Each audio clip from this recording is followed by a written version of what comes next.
എന്തിനാണ് career plan ചെയ്യണമെന്ന് പറയുന്നത്?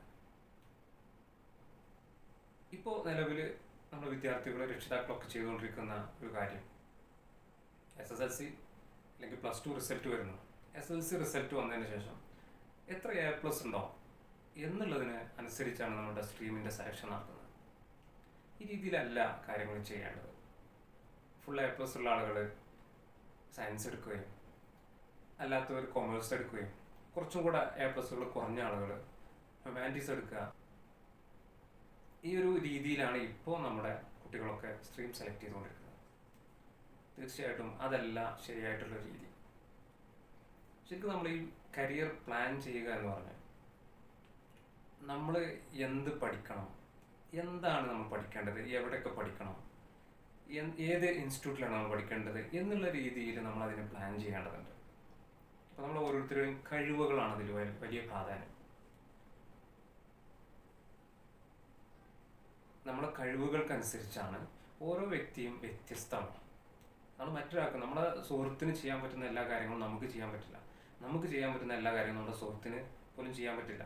അപ്പോൾ നമുക്കുള്ള കഴിവുകൾ എന്തൊക്കെയാണ്, നമ്മുടെ കുറവുകൾ എന്തൊക്കെയാണ്, നമുക്കൊരു മടുപ്പ് പോലും തോന്നാതെ എത്ര സമയം ചെയ്യാൻ പറ്റുന്ന കാര്യങ്ങൾ എന്താണ്. ചില കാര്യങ്ങൾ നമുക്കത് ചെയ്യുക എന്നുള്ളത് നമ്മൾ മനസ്സിൽ ആലോചിക്കുമ്പോൾ പോലും നമുക്ക് പ്രയാസമായിരിക്കും. ചില വിഷയങ്ങൾ അങ്ങനെയാണ്. അപ്പോൾ ഇതൊക്കെ മനസ്സിലാക്കിയിട്ട് നമ്മൾ കരിയർ നമുക്ക് പ്ലാൻ ചെയ്യേണ്ടതുണ്ട്. ഈ കരിയർ പ്ലാൻ ചെയ്ത് പോകാത്തതിൻ്റെ മെയിൻ പ്രശ്നമാണ് നമ്മൾ SSLC കഴിയുന്നു, നമ്മളൊരു സ്ട്രീം സെലക്ട് ചെയ്യുന്നു, നമുക്ക് ഫുൾ A+ ഉണ്ടെങ്കിൽ സയൻസ് എടുക്കുന്നു. ആ സയൻസ് എടുത്ത് ഏകദേശം +1 കഴിഞ്ഞതിന് ശേഷം മനസ്സിലാവും എനിക്ക് ഇത് വളരെ പ്രയാസമാണ്. ഇതിലെ കെമിസ്ട്രി അല്ലെങ്കിൽ ഫിസിക്സ്, മാത്സ് അല്ലെങ്കിൽ ബയോളജി, ഇതിലെ വിഷയങ്ങൾ വളരെ പ്രയാസമാണ്. നമ്മൾ SSLC വരെ പഠിച്ചതുപോലെ അല്ല, വളരെ ടഫായിട്ടാണ് കാര്യങ്ങൾ പോകുന്നത്. ഇത് നമ്മൾ 10ാം ക്ലാസ് വരെ പഠിക്കുമ്പോൾ നമ്മൾ ബേസിക്കാണ് പഠിക്കുന്നത്. ഓരോ സബ്ജക്റ്റിൻ്റെയും ബേസിക്കാണ് പഠിച്ചു പോരുന്നത്.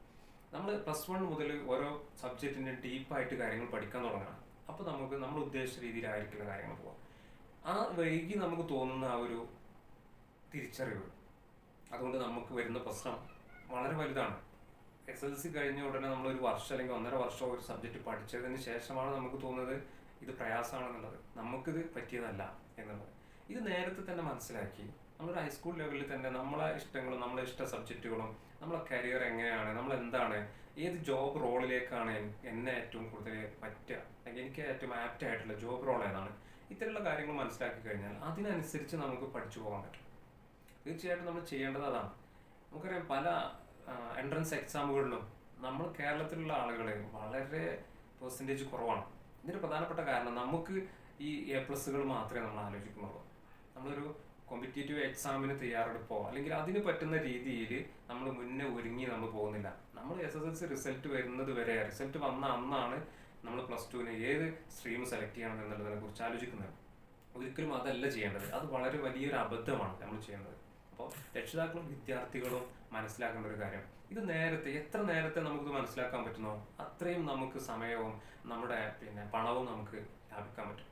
തീർച്ചയായിട്ടും ഏറ്റവും വളരെ പെട്ടെന്ന് SSLC അല്ലെങ്കിൽ ഒരു ഹൈസ്കൂൾ ലെവലിൽ തന്നെ, ഇല്ലെങ്കിൽ 10ാം ക്ലാസ് തുടങ്ങുന്നതിൻ്റെ മുമ്പ് തന്നെ, അതായത് 9ാം ക്ലാസ് കഴിയുന്നതോടുകൂടെ നമുക്കത് മനസ്സിലാക്കാൻ പറ്റണം.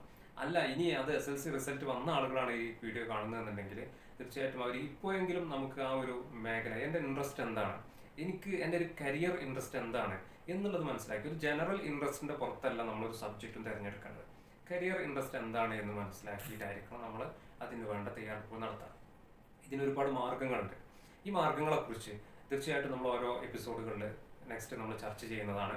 അപ്പോൾ തീർച്ചയായിട്ടും എല്ലാ വീഡിയോകളും നിങ്ങൾ വളരെ നല്ല രീതിയിൽ ആദ്യം മുതൽ അവസാനം വരെ കാണാൻ തീർച്ചയായിട്ടും നിങ്ങൾക്ക് ഉപകാരപ്പെടും. നിങ്ങളുടെ കരിയറിൽ എന്ത് പഠിക്കണം, എങ്ങനെയാണ് പഠിക്കേണ്ടത്, അത് എവിടെയാണ് പഠിക്കേണ്ടത് എന്നുള്ളതിൻ്റെ ഒരു വ്യക്തത നിങ്ങൾക്ക് ഈ സീരീസ് കഴിയുമ്പോഴേക്ക് നിങ്ങൾ തുടർച്ചയായിട്ടുള്ള വീഡിയോകൾ കാണുകയാണെങ്കിൽ നിങ്ങൾക്ക് അതിനൊരു ക്ലാരിറ്റി നിങ്ങൾക്ക് ലഭിക്കും, നിങ്ങളുടെ ലൈഫിലേക്ക് ഉപകാരപ്പെടും.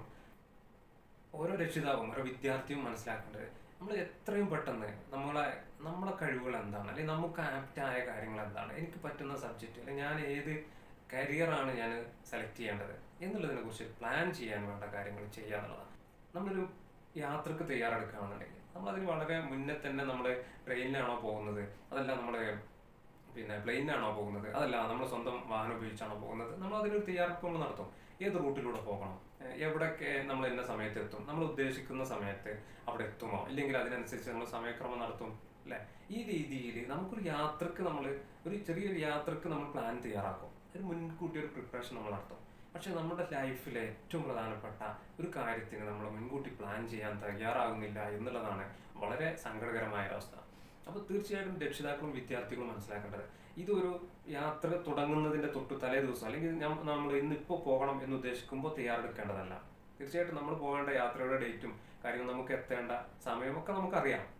അപ്പോൾ അതിന് മുന്നേ തന്നെ നമ്മൾ മുൻകൂട്ടി നമ്മൾ ട്രെയിനാണെങ്കിൽ ട്രെയിനിന് ടിക്കറ്റ് ബുക്ക് ചെയ്യുന്നു, നമ്മുടെ സീറ്റ് റിസർവ് ചെയ്യുന്നു, നമ്മൾ വളരെ കൺഫേം ആയിട്ട് കാര്യങ്ങളൊക്കെ ചെയ്തു പോകുന്നതിന് വേണ്ട മുന്നേ തയ്യാറായി സാധനങ്ങൾ എന്തൊക്കെ കൊണ്ടുപോകുന്നു എന്നും അവിടെ എന്തൊക്കെ കാര്യങ്ങളാണ് നമ്മൾ ചെയ്യേണ്ടതെന്നും എന്നുള്ളതൊക്കെ ഒരു വ്യക്തത ഉണ്ടെങ്കിൽ വളരെ ഈസി ആയിട്ടായിരിക്കും നമുക്ക് ആ കാര്യം ചെയ്യാൻ പറ്റുക.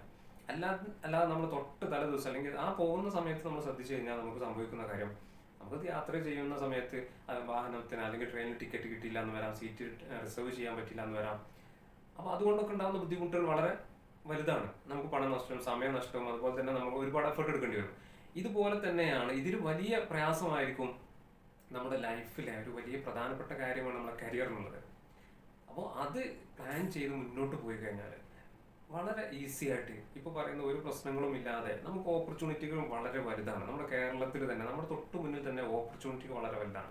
പക്ഷെ നമ്മൾ അതിനെ ഏബിൾ ആവുക എന്നുള്ളതാണ് വളരെ പ്രധാനപ്പെട്ട കാര്യം. അപ്പോൾ അതിനനുസരിച്ചുള്ള ഒരു തയ്യാറെടുപ്പ് നമ്മൾ നിർബന്ധമായി നടത്തണം. അതിന് ഏറ്റവും നിങ്ങൾക്ക് ഉപകാരപ്പെടുന്ന ഒരു കാര്യമാണ് കരിയർ പ്ലാൻ ചെയ്ത് മുന്നോട്ട് പോകുക എന്നുള്ളത്. ഓക്കെ, നമുക്ക് നെക്സ്റ്റ് തൊട്ടടുത്ത വീഡിയോയിൽ കാണാം. Thank you.